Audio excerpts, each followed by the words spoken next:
Iran says it will not begin new talks with the United States unless Washington stops violating the war-ending memorandum of understanding between the two sides and takes steps to repair the damage. Foreign Minister Abbas Araghchi said there are no direct negotiations now, although messages are still being exchanged through mediators.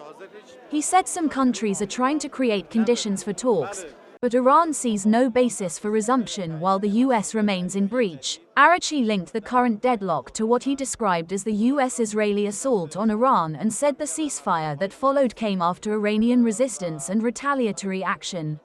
He said Tehran signed the Islamabad agreement, but the US broke it by striking Iran, prompting Iranian armed forces to hit strategic American targets across West Asia in response. He also addressed discussions with Oman over new maritime arrangements in the Strait of Hormuz.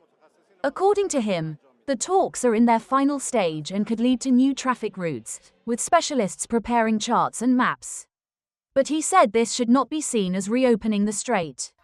Any wider change, he added, depends on other conditions already conveyed to the US through intermediaries. Iran and the US are not engaged in talks and Tehran will not start them as long as Washington breaches an interim deal signed in June, Araghchi said, adding that messages are being exchanged via intermediaries. US President Donald Trump said in an interview with Axios that the US was low-keying it with Iran.